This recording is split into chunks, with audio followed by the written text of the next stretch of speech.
Halo teman-teman semuanya, balik lagi di course data visualisasi menggunakan Tableau ya teman-teman. Jadi kita udah masuk ke mengapa Tableau, menghubungkan data, dashboard, fitur lanjutan, Tableau insight tambahan. Ini udah kita bahas satu persatu dengan detail gitu ya. Nah kemudian mungkin teman-teman saya sedikit mau menyampaikan, saya di sini juga ada Medium ya. Nah, sebenarnya ini bukan mau promosi atau gimana, tapi saya itu me, cuman buat 3 story ya. Itu pun storynya tiga-tiganya tentang Tableau gitu.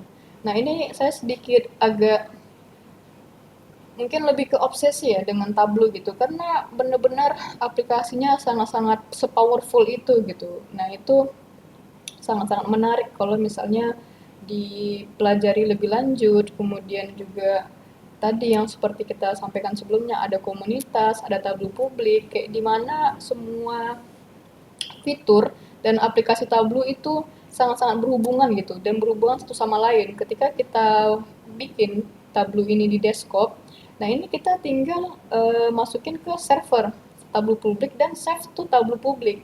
Nah ini kalau saya save, saya login ke akun saya, nanti otomatis langsung ada di profil saya gitu, langsung terupdate di sini gitu.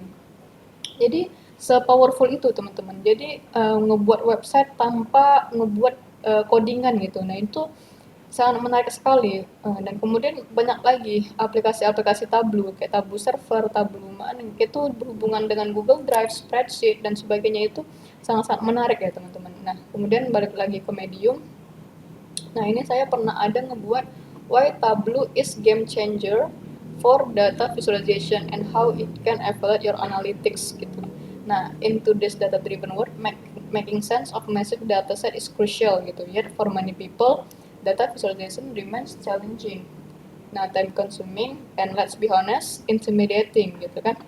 That's where Tableau comes in. I want to share why I believe Tableau is not just another tool but a revolutionary platform for anyone working with data, from beginners to seasoned data scientists like myself gitu. I've been using Tableau to create impactful visualization and here's why I think it stand out gitu. Nah, ini sebenarnya saya ngebuat beberapa ini ya, beberapa contoh dan beberapa kenapa alasan saya sangat-sangat menyukai Tableau gitu. Kayak ada powerful filtering gitu kan, kayak kita pernah buat sebelumnya itu ada filtering maps, kemudian visualizing geography with interactive maps gitu. Dan mapsnya ini saya sangat-sangat menarik gitu karena saya juga data science dan juga lebih berkecimpungan dengan geografi gitu, QGIS gitu. Jadi itu kan seperti maps, peta, atau kayak citra satelit, Sentinel-2 gitu. Nah itu saya sangat-sangat sering bikin seperti itu gitu. Nah kemudian ada visualizing geography with interactive dataset, maps, and user-friendly interface. Nah ini benar-benar drag and drop functionality allow you to focus on your insight rather than struggling with technical details gitu. Nah, ini benar-benar sepowerful itu ya. Jadi saya benar-benar suka sekali dengan user friendly-nya Tableau gitu. Nah, kemudian ada best in class UI UX design focusing on the user. Kemudian simple yet powerful tools gitu. Nah, ini sedikit aja check out my Tableau portfolio. I invite you to explore my Tableau profile. I showcase some of my best work from geographic analysis to interactive dashboard. It's tailored to uncover insight and tell a story through data. Feel free to explore, interact, and let me know what you think. Nah ini sedikit aja dari saya untuk check out my Medium profile. Kemudian juga ada ini saya saking sukanya dengan workload. Ini saya ada how to create a workload in Tableau, a simple guide for data visualization gitu ya. Ya sedikit ada branding profile di sini. Nggak ada prepare your data, dump yang column into text field gitu nih. Add a workflow. Nah ini yang udah kita pelajari sebelumnya ya. Ini udah saya sampaikan juga di mediumnya saya gitu.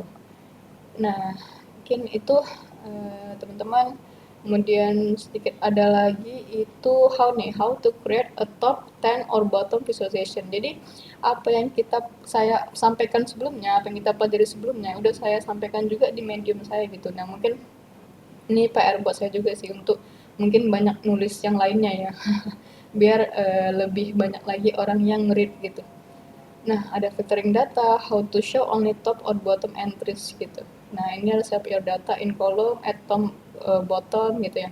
Top or bottom file your top 10 visualization gitu. Nah, ini sama dengan yang kita udah bahas sebelumnya gitu ya, tapi saya sedikit menjelaskan di Medium ya.